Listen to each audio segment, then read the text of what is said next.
warahmatullahi wabarakatuh. Salam sejahtera untuk kita semua. Perkenankan saya untuk memperkenalkan diri. Nama Sefriani Nursari SM dengan NIDN 1019048802.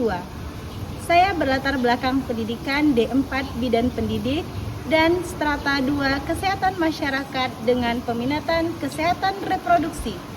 Saya dosen tetap di Prodi D3 Kebidanan Kampus Kabupaten Bungo, Institut Kesehatan Helvetia Pekanbaru. Saya mengampu beberapa mata kuliah semester genap dan ganjil pada Prodi D3 Kebidanan. Di antaranya 1.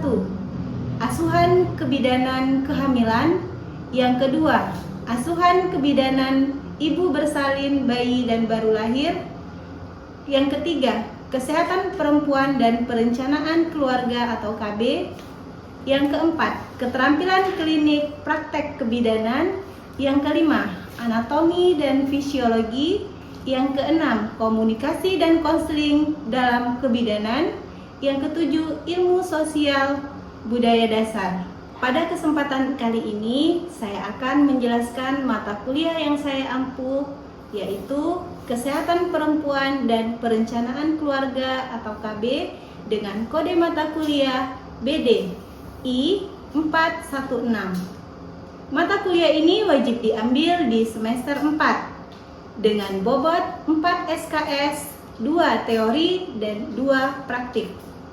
Mata kuliah ini diampuh dengan 2 dosen, yang pertama saya dan 1 dosen lainnya. Dilakukan dengan 16 kali pertemuan, 14 kali pertemuan tatap muka, dan 2 kali ujian tengah semester dan ujian akhir semester. Video ini disusun untuk melengkapi persyaratan kualifikasi sertifikasi dosen tahun 2026, yaitu dengan pernyataan diri dosen, unjuk kerja Tridharma Perguruan Tinggi atau disingkat dengan PDD UKT PT khususnya bidang pengajaran. Pendekatan pembelajaran dengan menggunakan metode DIE, Delivery, Interaksi, dan Asesmen, yaitu metode pendekatan pembelajaran dengan menitik beratkan pada penyampaian materi, interaksi antara dosen dan mahasiswa, serta penilaian terhadap hasil belajar. Aspek delivery. Saya menyampaikan materi melalui beragam strategi perkuliahan. Metode pembelajaran yang saya gunakan adalah kombinasi antara teacher-centered learning dan student-centered learning. Ceramah tanya jawab terutama untuk konsep dasar dan teori-teori yang sering penting seperti menyebutkan definisi, tujuan, dan konsep kesehatan reproduksi wanita. Kemudian dilanjutkan dengan praktikum di laboratorium, terutama pada topik yang membutuhkan pemahaman praktis untuk mengenal penggunaan alat kontrasepsi hormonal dan non-hormonal. Yang kedua ada aspek interaksi. Saya sangat mendorong keterlibatan aktif mahasiswa di awal pembahasan topik baru. Saya biasanya melakukan brainstorming atau curah pendapat, serta tanya jawab untuk menggali ide dan pemahaman dari mahasiswa. Kemudian diskusi kelompok dan sesi tanya jawab untuk memperdalam pemahaman dan juga memicu mahasiswa aktif bertanya, berpendapat, dan memecahkan masalah bersama. Mahasiswa juga dilatih presentasi dan bekerja dalam studi kasus kolaboratif yang tidak hanya melatih kemampuan analisis tetapi juga melatih kolaboratif dan komunikasi efektif. Selanjutnya, aspek asesmen. Evaluasi mata kuliah penilaian dilakukan secara konferensif. Untuk penilaian teori, bobot penilaian meliputi ujian tengah semester 20% dan ujian akhir semester 30%, dilengkapi dengan tugas 15% dan praktikum 25% dengan syarat kehadiran minimal 10%. Sedangkan untuk praktikum di lapangan, penilaian didasarkan pada target capaian kompetensi 30%, penilaian pembimbing akademik 35%, dan pembimbing lapangan 30% dengan kehadiran 100% menjadi syarat. Kajian materi pembelajaran Yang pertama, konsep kesehatan reproduksi wanita. Yang kedua, konsep dalam kesehatan reproduksi wanita. Yang ketiga, isu-isu kesehatan perempuan. Yang keempat, masalah-masalah kesehatan reproduksi yang sering terjadi pada siklus kesehatan reproduksi perempuan. Yang kelima, deteksi dini gangguan kesehatan wanita. Yang keenam, asuhan kebidanan pada perempuan yang berkaitan dengan sistem reproduksi dan perspektif gender. Yang ketujuh, konsep pelayanan keluarga berencana. Yang kedelapan, asuhan kebidanan pada keluarga berencana. Yang kesembilan, komunikasi dan konseling keluarga berencana dengan metode pelayanan kontrasepsi. Adapun CPMK, pencapaian pembelajaran mata kuliah. Ini adalah yang pertama, mahasiswa mampu memahami konsep kesehatan reproduksi. Yang kedua, mahasiswa mampu memahami konsep dalam kesehatan reproduksi perempuan. Yang ketiga, mahasiswa mampu memahami isu-isu kesehatan perempuan. Yang keempat, mahasiswa mampu memahami masalah-masalah kesehatan reproduksi yang sering terjadi pada siklus reproduksi perempuan. Yang kelima, mahasiswa mampu melakukan deteksi dini gangguan kesehatan reproduksi wanita. Yang keenam, mahasiswa mampu memberikan asuhan kebidanan pada perempuan yang berkaitan dengan sistem reproduksi dan perspektif gender. Yang ketujuh, mahasiswa mampu memberikan pelayanan keluarga berencana. Yang kedelapan, mahasiswa mampu memberikan asuhan kebidanan pada keluarga berencana. Yang kesembilan, mahasiswa mampu memberikan asuhan kebidanan pada keluarga berencana dalam metode pelayanan kontrasepsi. Yang ke-10, mahasiswa mampu memberikan asuhan kebidanan pada keluarga berencana dengan metode sederhana. Buku referensi yang saya gunakan: 1. Anggraini Rizka DKK tahun 2023, Kesehatan Perempuan dan Keluarga Berencana. Yang kedua, WHO tahun 2011 dengan panduan praktis maternal dan neonatal. Yang ketiga, Saifuddin tahun 2020, buku acuan nasional pelayanan kesehatan. Yang keempat, ada Ponduge Yusri DKK tahun 2024, Kesehatan Perempuan dan Perencanaan Keluarga. Yang kelima, ada Ulia Nikmatul DKK tahun 2024, buku ajar kesehatan perempuan dan perencanaan perempuan. Yang keenam, ada Malintina Yudhita DKK tahun 2025 dengan kesehatan perempuan dan perencanaan perempuan. Berikut saya tampilkan cuplikan proses pengajaran pada pembelajaran tatap muka. Selamat menyaksikan. Assalamualaikum warahmatullahi wabarakatuh. Waalaikumsalam warahmatullahi wabarakatuh. Selamat pagi semuanya. Pagi, Bu. Nanti Ibu mintanya ketika Ibu menyebutkan selamat pagi, kalian bilang 3 kali pagi, pagi, pagi. Oke? Kita bikin semangat ya. Oke. Yuk. Selamat pagi semuanya.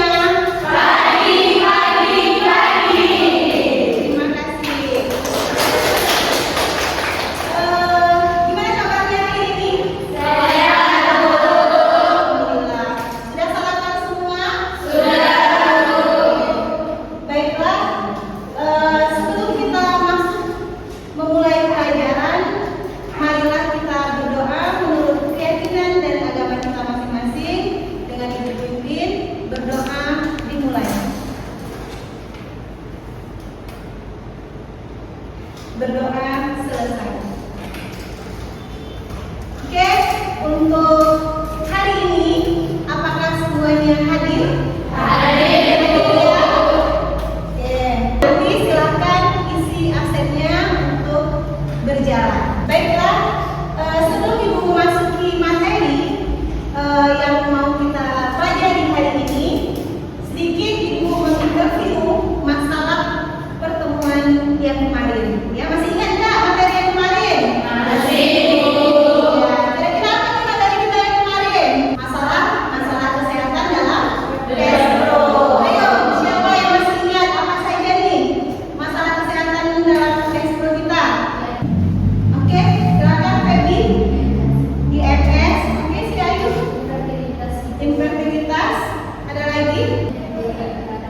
PID akan masuk. Oke, ya silakan Sakina. Kanker serviks, iya. Baiklah, semua alhamdulillah masih ingat pelajaran minggu lalu, ya. Baiklah, sekarang untuk hari ini kita akan bahas tentang deteksi dini gangguan kesehatan reproduksi wanita. Sekarang tujuan materi pada pagi hari ini yaitu mahasiswa dituntut mampu untuk melakukan deteksi dini gangguan kesehatan reproduksi pada wanita, ya.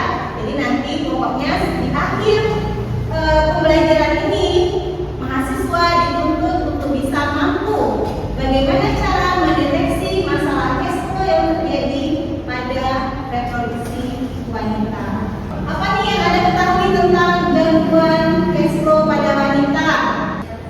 Oke, kanker serviks dan HIV. Kemudian apa lagi? CA mamae. Nah, lingkup inilah yang akan kita bahas,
keluar berbau amis, ya kan? Kemudian berbau bercampur darah, berbau busuk.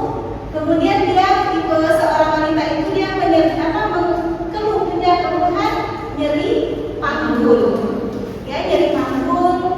Nah, jadi bisa dilakukan deteksi dari awal. Apa itu yang untuk CA cervix deteksi awalnya? Pemeriksaan IVA dan vaksin. Oke, nanti akan kita bahas ya. Yang pertama, untuk mendeteksi awal dengan kanker payudara tadi, dia ya melakukan sadari. Apakah adik-adik semua sudah melakukan sadari? Sudah. Sudah bisa cara pelaksanaannya? Sudah. Oke. Untuk sadari ini kita melakukan perabaan sendiri. Mungkin saat kita lagi mandi, ya kan, di kamar mandi sendiri, kita tanpa menggunakan pakaian dalam, kita bisa melakukan atau perabaan. Apakah ada benjolan di dalam tubuh kita atau di payudara kita? Nah, ketika kita ketemu ada terasa ada yang abnormal, segeralah kita konsultasikan ke dokter, ya. Jadi itu merupakan langkah deteksi awal. Kemudian tujuan dari sadari ini. Sadari ini merupakan screening kanker payudara untuk deteksi dini. Wanita yang melakukan sadari ini menunjukkan tumor yang kecil dan masih pada stadium awal. Hal ini memberikan prognosis yang baik. Jadi benjolan yang ada di payudara kita itu semua kita punya, tapi itu masih dalam kategori normal. Sadari ini hanya dideteksi adanya ketidaknormalan pada payudara, tidak untuk mencegah terjadinya kanker, tapi hanya untuk mendeteksi dini. Nah, jadi kalau untuk sadari ini, Bu, apakah kita sudah terkena atau terdiagnosa kanker serviks? Nah, kita bisa melakukan sadari, bisa hilangi? Tidak. Sadari ini hanya untuk mendeteksi dini atau mendeteksi awal gejala ketika kita atau ada benjolan yang abnormal di payudara kita. Kapan nih usia yang kita boleh melakukan pemeriksaan sadari? 20 tahun. Oke. Kenapa di usia 20 tahun baru bisa dilakukan maksimal untuk pemeriksaan sadari? Karena usia tersebut jaringan payudaranya sudah terbentuk sempurna. Jadi kalau masih di bawah umur 20 tahun, mungkin masih ada jaringan dari payudara kita itu yang belum tumbuh dengan sempurnanya. Untuk pelaksanaan melakukan sadari ini dilakukan paling tidak 1 bulan 1 kali. Ini ada segambar ciri-ciri dia sudah kena CA cervix. Ini dia yang sudah terjadi kankernya, atau istilahnya yang sudah pernah dia dilakukan pemeriksaan kemoterapi. Kalau di kemo itu kan dia membunuh bakteri yang ada di dalam tubuh. Nah, jadi kalau dia sudah seperti ini, kekebalan imun tubuh seorang ibu atau seorang wanita ini dia akan melemah, ya. Yang biasanya dia bisa melakukan aktivitas seperti biasa, ketika dia semakin menyebar luas penyakitnya, sehingga ibu itu untuk nafsu makannya berkurang, kemudian dia tindakan aktivitas sehari-hari dia sudah tidak bisa melakukan, ya. Kemudian si ibu itu pun hanya terbaring di atas tempat tidur dengan tidak bisa ngapa-ngapain. Jadi kalau pasiennya dia tadi yang sudah koma, kemudian dia sudah di kemo, itu akan menyebabkan ada kerontokan pada rambutnya, kemudian tenaga dari seorang wanita yang sudah di kemo itu akan berkurang. Kemudian yang kedua kita bahas lagi tentang CA cervix. Ini ada pap smear. Pap smear ini dilakukan pada siapa? Oke, pada wanita yang sudah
tidak bisa melakukan aktivitas, apalagi kalau sudah servisnya atau porsionya yang seperti ini. Ya, jadi tinggal menunggu hari kalau bahasa sakitnya itu. Nah, ini dia yang sudah mungkin pasiennya sudah meninggal dengan keadaan kondisi rahimnya. Ini rahim ya. Nah, ini ada tubanya. Ini tuba kolopinya. Ini keadaan rahimnya. Jadi dia sudah penuh digerogotin dengan kankernya tadi. Jadi dia kalau kanker itu dia ada kanker dia cepat ya. Kalau dia ganas itu dalam waktu 1 bulan dia cepat bertumbuh kembangannya itu. Tapi kalau dia kanker atau tumor jinak dia lama, bisa bertahun-tahun, mungkin dia masih tetap seperti itu. Tapi kalau dia ganas, kalau CA mama ya dan CA septic ini kan termasuk dia ganas. Jadi dalam waktu singkat sudah bisa menyebar kemana-mana. Oke, yang terakhir kita masuk ke materi tentang IPA, pemeriksaan IPA. Nah, yang tadi yang Ibu tanyakan untuk pemeriksaan IPA ini tetap sama, dilakukan pada wanita yang sudah melakukan hubungan. Ya, jadi kalau pemeriksaan IPA ini bedanya dengan pap smear tadi, dia sama-sama mengambil sekret, tapi kalau pemeriksaan IPA ini dia mengoleskan asetat 3 sampai 5%. Jadi ketika kita mengoleskan di porsionya ini tadi, jika dia negatif, dia mengkilap dan berwarna kemerah mudahan. Tapi kalau dia meradang, dia akan langsung nampak perubahannya. Jadi kalau ketika kita melakukan pemeriksaan IPA ini, kalau dia terdeteksi radang atau kanker, dia langsung terlihat. Ya. Ini dapat dilihat prestasi hasilnya. Ketika dia IPA negatif, warna sertiknya tetap normal tadi berwarna merah muda dan mengkilap. Kemudian ketika dia radang ditemukan sertifitis atau istilahnya ditemukan bercak putih, ya, acetoid epithelium. Kemudian ketika dia sudah IPA kanker, dia ditemukan pada stadium invasif. Jadi kalau stadium invasif ini dia sudah masuk ke dalam keganasan yang sudah menyebar di sekitar porsionya. Ini kan gambar porsio yang hasilnya negatif atau yang normal. Semoga semua porsio kita seperti ini dan selalu dijaga seperti ini. Jangan sampai dia meradang. Kalau dia meradang atau dia anomaly, dia akan berubah warna, atau dia ada keputihan, atau dia ada muncul kemerahan. Kemudian di IPA positif, ya.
singkat Implementasi Pendekatan DIE dalam mata kuliah Kesehatan Perempuan dan Perencanaan Keluarga atau KB yang saya ampuh.